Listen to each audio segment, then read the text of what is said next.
Welcome to Sleepy Time Stories. Hey dear friends, let's continue with the sixth part of this story.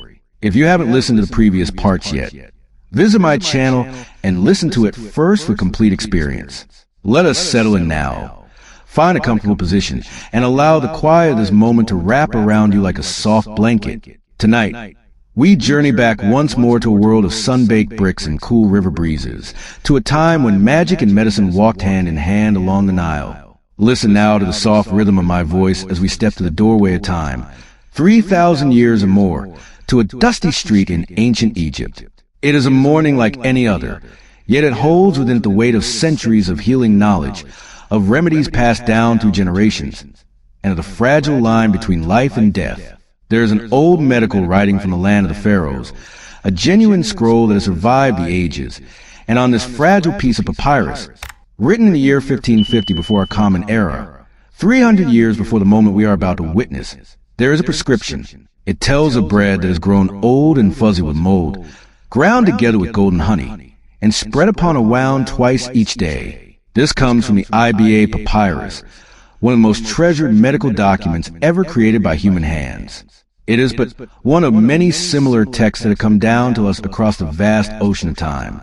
It is a true prescription for healing cuts that have turned bad. And here's the part that should make you pause and wonder. It actually works. It works because the mold that appears on stale bread under just the right conditions creates a simple form of antibiotic substance, sometimes including penicillium, the very family of mold from which a man named Alexander Fleming would one day extract penicillin nearly 3,500 years later, in a chilly London laboratory in the year 1928. The Egyptian healers had no understanding of tiny creatures invisible to the eye. They had no word for antibiotics. They did not truly grasp what they had discovered. They only knew from long experience that this treatment helped. They had seen it with their own eyes. Again and again, they had recorded it carefully on papyrus. They use it every single day as part of their ordinary practice. Now, on this day, the sixth in our week-long journey through ancient Egypt, you are one of those healers. You are an Egyptian physician, and the remedy of moldy bread is among the more commonplace items on your collection of jars and pots. This is the sixth part of our series. On the first day, you woke as a farmer working the rich black soil. On the second day, you were a builder of tombs, carving eternal homes for the dead. On the third day, you moved through temple corridors as a priest. On the fourth day, you lived as the wife of a trader, managing household and business. On the fifth day, you stood guard as a soldier in the dry eastern desert. And today, you open your eyes in a modest two-story home on a quiet lane in the city of Thebes. You are 46 summers old. You are among the most honored men in your part of town, and you are about to face one of the most challenging afternoons of your entire career. Using the help of artificial intelligence trained on real archaeological findings and historical records, we have rebuilt what 7 days in ancient Egypt might truly have felt like. Today, we explore the world of healing, of sacred magic, and the fine, thin boundary between what a doctor in the year 1250 before our current era could accomplish and what lay forever beyond reach. Let us walk softly back 3,275 years. The first light of dawn seeps through the small windows of your bedroom on the upper floor of your house. The house is not large, but it is solid and well cared for, standing on a street named Eketnin, which means Horizon of Aten, named for a temple dedicated to the sun disk just 2 streets away. The room holds only what is necessary. A proper bed raised on wooden legs with mattress woven from cords. A little chest made of wood at the foot of the bed where you keep your clothing. A shelf woven from reeds holding a few cherished possessions. A razor made of copper. A mirror of polished bronze that catches the morning light. A small bowl carved from alabaster filled with oil scented with myrrh, which you rub into your face each morning without fail. And a single wooden figure of the goddess Sekhmet, the woman with the head of a lioness, who rules over both sickness and healing. Your mother gave the statue to you on the day you finished your training as a healer, and it has watched over you ever since. You sit up slowly, feeling the familiar texture of the cord mattress beneath you. The sounds of the waking city drift through the window. A rooster calls out somewhere nearby. The distant murmur of voices as neighbors begin their day. the soft scrape of a broom on packed earth. You wash your face in cool water from the clay basin, then rub a small amount of the myrcenic oil into your skin. The fragrance is warm and calming, a small ritual that helps prepare you for whatever the day may bring. You make your way downstairs to the main living area, where breakfast is already being laid out by your wife. Her name is Hentoy, and she is 52 years old. You have shared your life together for 3 decades now. 30 full years of marriage. You met her when she came to visit your teacher, the older healer you studied under, seeking help for a cough that would not go away. She was married to another man at that time. He died from a fever during the 3rd year of their marriage, and you waited 2 years before asking her to become your wife. Your 2 grown daughters are not yours by blood, but you raise them with all the love of a father, and in the eyes of everyone around you, they are your daughters completely. The Egyptians of this time do not make strong distinctions between children born to you and children you have raised. In legal matters, a child you bring up is your child. There is no separate word for stepfather, because the idea itself hardly needs a name. Your daughters have come over this morning, as they often do, bringing their own children, your grandchildren, to share the first meal of the day. The kitchen is filled with warmth and chatter and laughter. There is fresh bread, soft white cheese, boiled eggs, a handful of sweet figs. For the adults, there's beer, a nourishing drink that sustains the body. For the children, fresh milk from the family goat. You eat together around a low table, your grandchildren climbing onto your lap, tugging at your linen tunic, asking for another piece of bread. You kiss the tops of their heads, smelling the sunshine in their hair. You watch your wife as she moves through the room, her hands sure and steady, and you feel a deep gratitude that after all these years, she is still here beside you. When the meal is finished, you say your goodbyes, kissing each grandchild, touching your daughter's shoulders gently. You descend to the ground floor of your home, where your workspace awaits. The room is small but orderly. A wooden desk holds your writing implements and records. There's a simple chair for you to sit upon, and a mat of woven reeds where your patients can rest during their consultations. Along one wall, shelves hold an array of clay jars, each carefully labeled, containing dried herbs, powders, ointments, and other healing substances. There are bronze instruments laid out in a precise row, gleaming softly in the morning light. And on a smaller shelf above your desk, placed with great care, rests your personal copy of the Ebers Papyrus.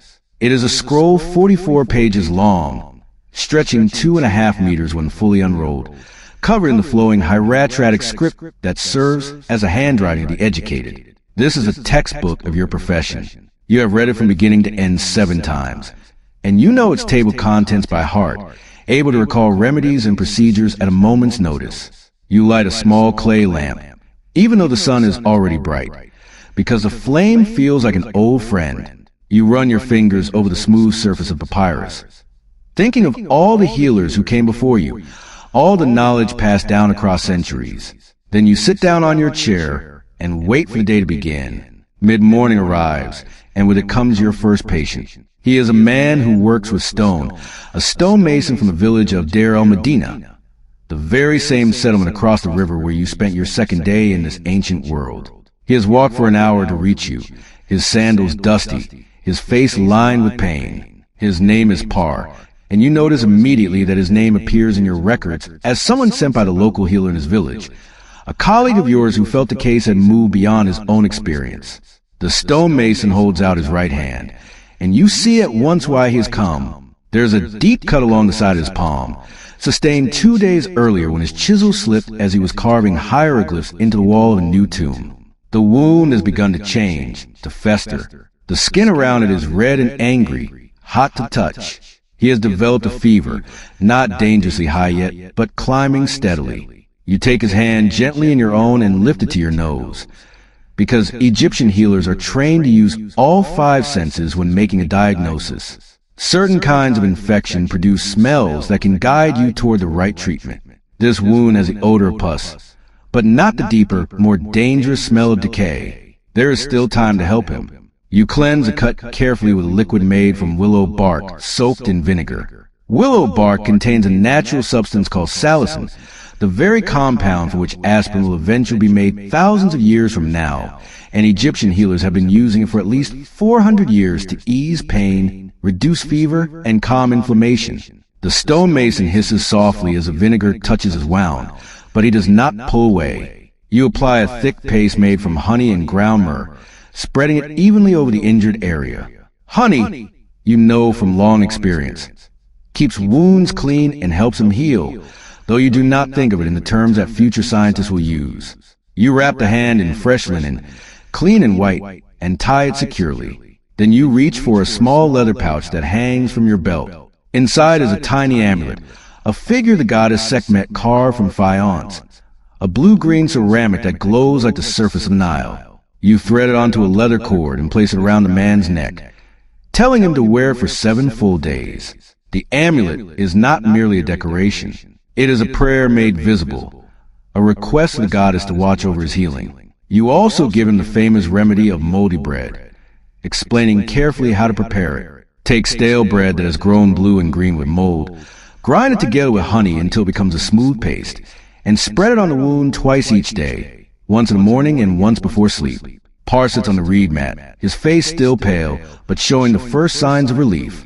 He thanks you with genuine warmth, his voice rough from the fever. You ask after his wife, a woman named Ai, whom you treated for a stomach complaint last year. He says she is well, and you see a small smile cross his tired face. Egyptian medicine, like all medicine across all of human history, holds together not just through remedies but through the bonds between people, the trust built over years of shared care. You charge him a fee, but there is no money here. Money, as you will know, it does not yet exist. Instead, he pays you in beer, 2 large earthenware jars of it, along with a promise that when his wife finishes her current pregnancy, he will give you a small carved limestone statue of the god Bes, who watches over childbirth and protects the household. You agree with a nod, and he leaves, walking more slowly now, but with hope in his steps. You wash your hands in a basin of clean water. The Egyptians, you should know, are remarkably careful about washing their hands.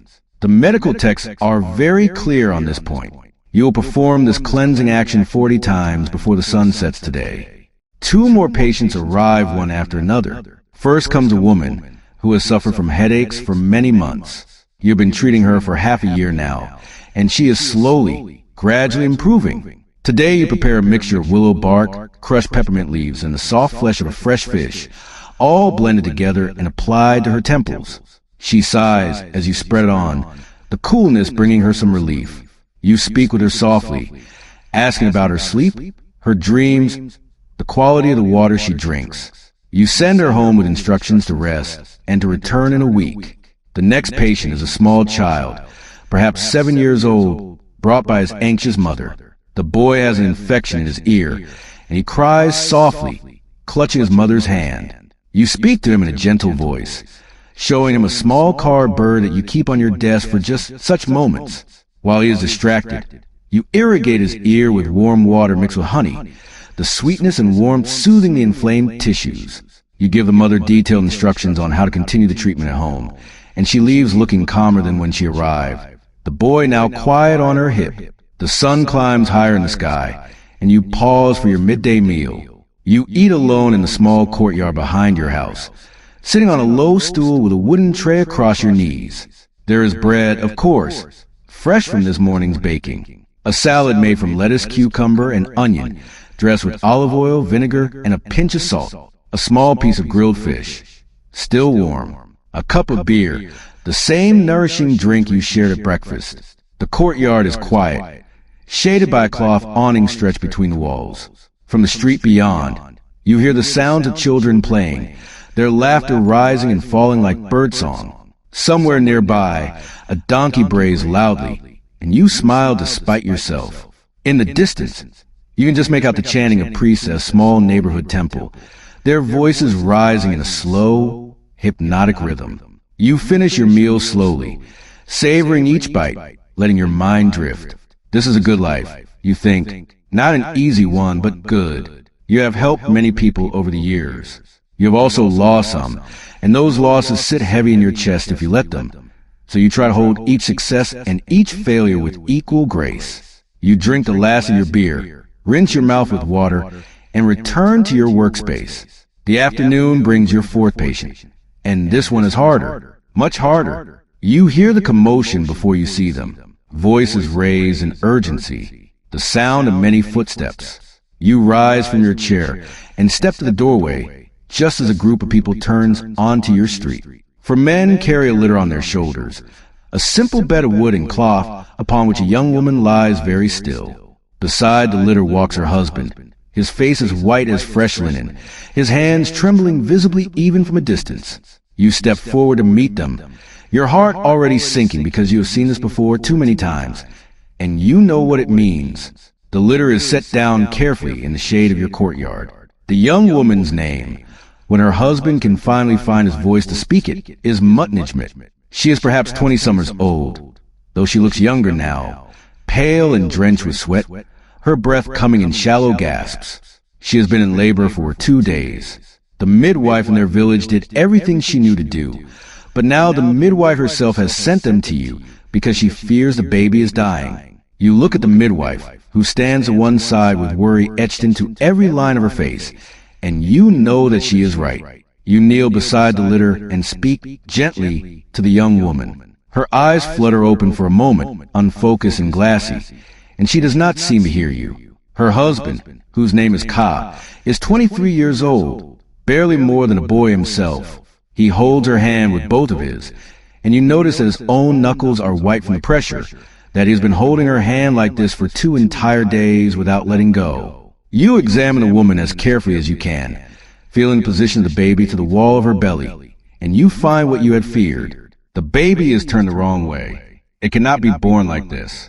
In your own time, 3,275 years from now, this problem will be solved by a cesarean section, an operation that in this year of 1250 before our common era would mean certain death for the mother. You do not have that choice. You do not have surgical anesthesia to ease her pain. You do not have antibiotics to fight the infection that is already beginning to spread through her body. You have only your hands, your years of training, a small clay bottle of poppy juice that can dull the worst of the pain, and the accumulated wisdom of 7 centuries of Egyptian obstetric practice. And by the standards of the ancient world, that wisdom is the most advanced anywhere. But it is not enough. You send the men away, keeping only the husband and the midwife to assist you. You prepare the poppy juice and give it to the woman in small sips, watching her throat work to swallow. Then you begin. You wash your hands thoroughly, then again, then one more time. You coat your hands with oil to help them slide more easily, and then, with the gentlest movements you can manage, you try to turn the baby. It takes 3 hours.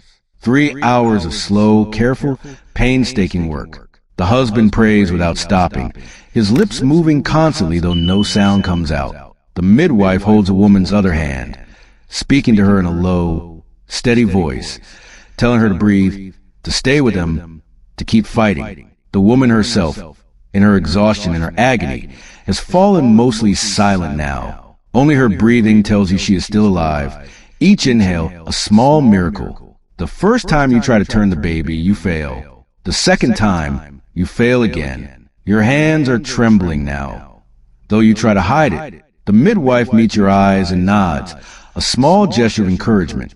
You pause, take 3 deep breaths, and begin again. The third time, you work more slowly than you thought possible, making the smallest adjustments, feeling for the right angle, the right pressure. And then, almost without warning, the baby turns. You guide it carefully, steadily, and the midwife lets out a sob of relief. The baby is born, a girl, tiny and perfect. Her skin blue at first, but pinking quickly as the midwife rubs her with soft cloth.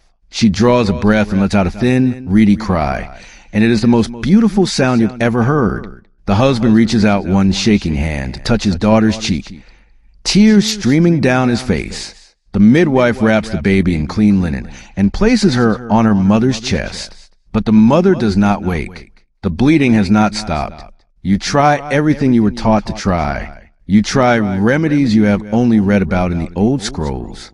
You try things you invent on the spot, desperate, reaching for anything that might work. The husband watches you with eyes that are slowly losing their hope. The midwife prays to Hathor, the goddess of childbirth, and to Isis, the great mother. None of it works. The bleeding continues, and Mutnijmet grows paler and paler, her breath more shallow, until finally, within the hour, she is gone. You sit back on your heels, your hands covered in blood that will not wash away as easily as you wish it would. The husband holds his newborn daughter against his chest, his shoulders shaking with sobs so deep and raw that you have to look away. The baby, Mutnijmet, named after a mother and tradition of this land. The first thing her father ever said to her being her own mother's name, sleeps on, unaware of the weight she already carries. You do not know what to say. Your training as a healer did not include lessons on how to speak to the ones left behind. Egyptian medical wisdom has many strengths, but it does not teach the words that might soothe a broken heart. So you sit with him instead. You sit beside the young widower, the young father, and you do not speak. You simply place your hand over his, which still rests on his daughter's small back, and you stay. The midwife sits on his other side, her hand on his shoulder. The afternoon light moves slowly across the floor of the courtyard, golden and indifferent. Outside, children still play in the street. Donkeys still bray. The world has not paused and noticed that one young woman has slipped away from it. Eventually, after a very long time, the husband stands. He carries the baby in one arm, and he looks down at the body of his wife, wrapped now in a clean sheet. He thanks you in a voice that sounds like it comes from very far away. He leaves with the midwife and with the men who have returned to carry the litter back across the river to his village, where the body will be prepared for burial. A modest mummification, because this family is not wealthy, but a real one nonetheless. Because every Egyptian who can afford any measure of preparation wants to be made ready for the journey to the west, the land of the dead. You wash your hands. You wash them again. You wash the bronze instruments, wiping each one carefully, setting them back in their proper places. You make a small offering at the household shrine in the corner of your workspace. A piece of bread, a cup of beer, a whispered prayer to Isis, the goddess who buried her own husband and who, the Egyptians believe, understands grief in a way that no other deity can match. You ask her to welcome Mutnijmet into the west, to watch over her daughter, to give strength to her husband. Your voice is barely a whisper, and when you finish, you stand in the quiet for a long moment, just breathing. Evening comes, softening the edges of the world. You walk home to the streets of Thebes as the sun sinks low, painting everything in shades of gold and amber. The city is alive with the smells of cooking fires and the sounds of families gathering for the evening meal. Women call to one another across courtyards. A man somewhere is singing an old work song, his voice rough and cheerful. Children chase each other through the narrow lanes, their laughter bright as bells. Life continues, as it always does, as it must. You climb the stairs to your own home, where your wife waits for you. She takes one look at your face and knows you'll come home like this before, after other losses, other afternoons that went wrong despite everything you tried. She does not ask questions. She does not press you for details. She simply pours you a cup of wine, mulled with spices, warm and comforting, and she sits with you while you eat the dinner she has kept warm. The two of you eat in a silence that is not empty but full of 30 years of shared life, of joys and sorrows known and unknown. She holds your hand across the table, her fingers strong and familiar, and you feel some small measure of the weight in your chest begin to ease. After dinner, you climb the steps to the roof of your house. This is your custom on nights when sleep feels far away. The roof is flat and open, with low walls around the edges. You spread a woven mat on the sun-warmed bricks and lie back, looking up at the sky. The stars are coming out now, one by one, scattered like seeds across the darkening blue. The heavenly Nile, the great river of stars that the Egyptians call the Milky Way, arches across the sky from one horizon to the other, a path of silver light. You think about the woman who died this afternoon. You think about her daughter, born into the world just as her mother left it. You think about your own daughters, both of whom survived their births, and about your wife, who has lived for 30 years at your side, which is itself a kind of quiet miracle. You whisper a prayer into the gathering darkness. The Egyptians have a prayer for those who are departing, for those making the journey to the west. It begins in the old language, with words that mean I am Hadip, I am Meru, I am Hadip Entai. May you go forth in peace, and may the gods welcome you in the West. You say these words from Mutnijmet, whose name you learned too late, but will not forget. You say them for her husband, left behind to raise their daughter alone. You say them for yourself, for the healer's heart that must learn to hold both the victories and the losses together without breaking. Eventually, you climb down from the roof and prepare for sleep. You wash your face one last time. You rub a little of the mercenate oil into your skin. You lie down on the bed beside your wife, who reaches for your hand in the darkness. Outside, the city of Thebes grows quiet. The temple priests have finished their evening chants. The children are asleep. The donkeys are silent. There's only the soft whisper of the night breeze through the narrow streets, and the distant sound of water from the river that gives this land its life. That was the 6th day of 7 in ancient Egypt. You were a physician, a healer, a man carrying one of the most advanced medical traditions the ancient world would ever know. You had at your fingertips remedies that would not be rediscovered for thousands of years, moldy bread that fought infection, willow bark that eased pain, honey that kept wounds clean, obstetric techniques that were the envy of neighboring lands. And still, a young woman died today, because medicine has always had its limits, and the human body has always been fragile, and the job of the healer has always included sitting quietly with those who could not be saved. Tomorrow is the 7th day, the final day of our journey together. And tomorrow, you will not be just one person. Tomorrow, you will be everyone. You will be the farmer who works the black soil, and the tomb builder who carves eternal homes. You will be the priest who speaks sacred words, and the trader's wife who manages the household accounts. You will be the soldier standing watch in the eastern desert, and the physician walking the quiet streets of Thebes. All 6 of you, together, in the same crowd, on the same morning, watching the same golden statue carried to the streets in a sacred boat. It will be the largest religious festival the ancient world has ever seen. The day when the entire civilization sets down its tools and stops its work. The day when the festival of Opet brings every Egyptian to one place at one time for one shared moment of wonder and devotion. Day 7 awaits. The finale. But for now, let the quiet hold you. Let the ancient stars roll slowly overhead. Let the gentle sounds of Thebes at night carry you into deep and peaceful rest. You have done your work. You have sat with the living and the dying. You have held a newborn and mourned a mother. You have practiced the oldest art of all, the art of trying to heal, even when healing is not always possible. Close your eyes now. Breathe slowly. Feel the soft mattress beneath you, the warmth of the blanket, the presence of those you love somewhere nearby. Tomorrow will bring its own wonders. Tonight, there is only this, the soft darkness, the steady rhythm of your own heart, the gentle release of sleep. We're already working on the next part, and we'll upload it soon. Good night and sweet dreams.